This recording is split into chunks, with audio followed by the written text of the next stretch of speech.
J'entends cet appel à la synthèse. Donc nous allons passer effectivement au tourisme.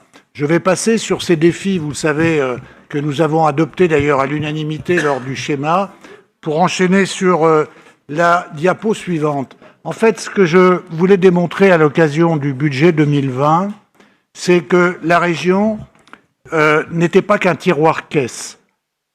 La région finance beaucoup dans tous les domaines et en particulier dans le tourisme, mais ce à quoi nous nous attachons, c'est vrai pour le tourisme, mais c'est vrai pour nos politiques en général, c'est à structurer notre territoire et à le doter des outils qui permettent le développement d'une politique. Là, en l'espèce, il s'agit du tourisme, mais c'est la même chose pour l'ensemble de mes collègues.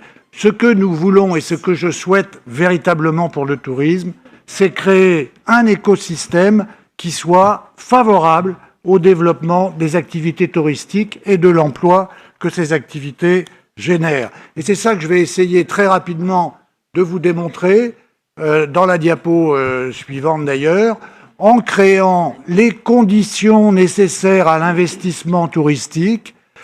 Nous avons créé un club des investisseurs touristiques.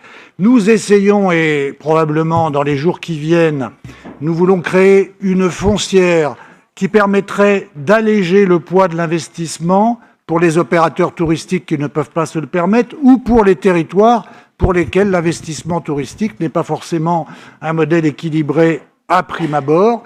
C'est donc un véritable outil de développement du tourisme dans des territoires qui n'auraient pas pu le faire sans cela. Vous le savez également, nous lançons, et on en reparlera tout à l'heure, un appel à émergence de grands projets touristiques, de tourisme durable dans notre région. Tout cela au service de l'investissement. En matière d'innovation, et vous le savez, on en a énormément besoin, eh bien je souhaite que nous ayons demain un incubateur sur les pratiques innovantes en matière de tourisme, soit rattaché d'ailleurs à un incubateur existant, soit en créant notre incubateur chez nous, dans notre territoire. Parce que vous le savez quand même, des entreprises qui innovent dans le tourisme, des start-up plutôt, il y en a. Mais ces start-up, elles vont s'installer et elles vont mûrir leurs projets dans des incubateurs à l'extérieur de notre région. Et puis après, elles ne reviennent plus dans la région. Donc il faut absolument les conserver chez nous.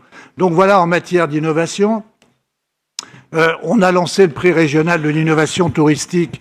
Et puis enfin, dans ce domaine de l'innovation, je vous annonce le lancement du Pass Tourisme, un vrai pass partagé avec les départements, avec les EPCI, avec tous ceux qui ont voulu se lancer dans cette opération et qui sera lancée au printemps ou à l'été 2020. Bien entendu, toujours dans cette structuration du territoire, beaucoup d'ingénierie au service des filières. Je voudrais saluer d'ailleurs le travail que fait Sylvie Martin sur le schéma régional de l'œnotourisme et sur le schéma régional de l'itinérance touristique, qui sont vraiment des marqueurs de notre territoire. Et il faut évidemment leur donner la place qui leur est nécessaire. Je voudrais aussi remercier ma collègue à ma gauche, Océane Charret-Godard, car nous allons lancer en 2020 le plus grand plan de formation sur le tourisme que nos deux régions anciennes n'ont jamais connu, à la fois sur les demandeurs d'emploi, à qui nous disons, mais voilà, il y a du boulot dans le tourisme, venez, et à la fois, évidemment, sur la professionnalisation des acteurs du tourisme. Et donc, une grande étude a été lancée, et je pense que ce programme régional va connaître le succès qu'il mérite. Enfin, et vous le savez, moi j'y suis très attaché, mais je ne suis pas le seul, et bien heureusement, cette gouvernance touristique partagée, à laquelle je tiens beaucoup, avec le travail avec les départements, avec évidemment cette conférence régionale qui se tient annuellement avec tous les acteurs du tourisme. Diapo suivante, s'il vous plaît. Quelques chiffres quand même, puisqu'on est dans une présentation budgétaire. Quelques chiffres. 204 projets soutenus, 14 millions d'aides attribuées en 4 ans, qui ont permis, excusez du peu quand même, la création de plus de 2000 lits. On parle souvent d'indicateurs et montrez-nous à quoi sert l'argent. Ben voilà, 2000 lits supplémentaires dans la région qui, pour un certain nombre d'entre eux, peut-être pas pour l'intégralité, n'auraient probablement pas vu le jour sans les aides de la région. Sur le développement de l'itinérance, vous avez également quelques chiffres, 75 projets soutenus, 17 projets d'aménagement d'itinéraires.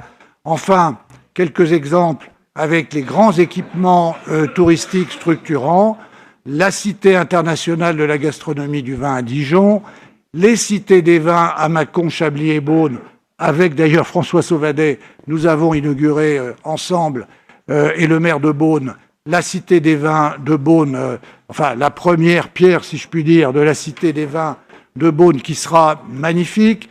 J'attends d'ailleurs, et je suis très confiant, sur la nouvelle Cité des vins qui pourrait voir le jour dans le Jura.